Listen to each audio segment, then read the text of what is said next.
Box office దగ్గర pan India sensation rebel star Prabhas నటించిన latest movie Raja Saab మంచి కమర్షియల్ ఎలిమెంట్స్ తో రూపొందినా కానీ బాక్సాఫీస్ దగ్గర ఓవరాల్ గా అనుకున్న రేంజ్ లో బజ్ ను సొంతం చేసుకోకపోయినా రిలీజ్ రోజుకు వచ్చేసరికి ప్రభాస్ స్టార్డమ్ దృష్ట్యా అన్ని చోట్ల ఎక్సలెంట్ స్టార్ట్ ను సొంతం చేసుకుని దుమ్ము దులిపేసింది. నైజాం లో ప్రభాస్ స్టార్డమ్ కి ఏమాత్రం తీసిపోని విధంగా దుమ్ము దులిపేసిన ఈ సినిమా ప్రీమియర్స్ పడకపోయినా డే 1 సాలిడ్ గా దుమ్మేసింది. ఇక సీడెడ్ ఏరియా విషయానికి వచ్చేసరికి అక్కడ మరోసారి మాస్ రచ్చ చేసిన ఈ సినిమా ప్రభాస్ కెరీర్ లో 5వసారి 5 కోట్లకు పైగా షేర్ మార్కును అందుకున్న సినిమాగా నిలిచింది. టాలీవుడ్ లో టాప్ స్టార్స్ లో ఎవ్వరూ కూడా ఇన్నిసార్లు 5 కోట్లకు పైగా షేర్ మార్కును సీడెడ్ ఏరియాలో సొంతం చేసుకోలేదనే చెప్పాలి.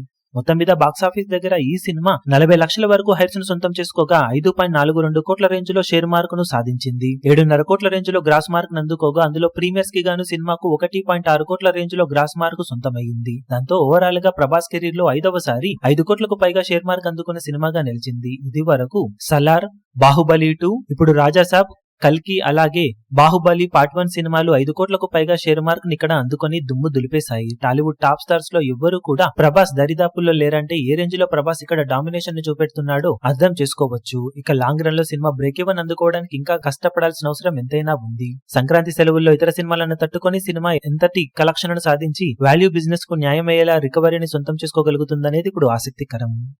ఈ వీడియో మీకు నచ్చినట్లయితే లైక్ చేయండి, షేర్ చేయండి, ఛానల్ ను సబ్స్క్రైబ్ చేయడం మాత్రం మరవకండి. ఏ చిన్న అప్డేట్ ను మిస్ అవ్వకూడదు అనుకుంటే బెల్ ఐకాన్ ను ప్రెస్ చేయండి.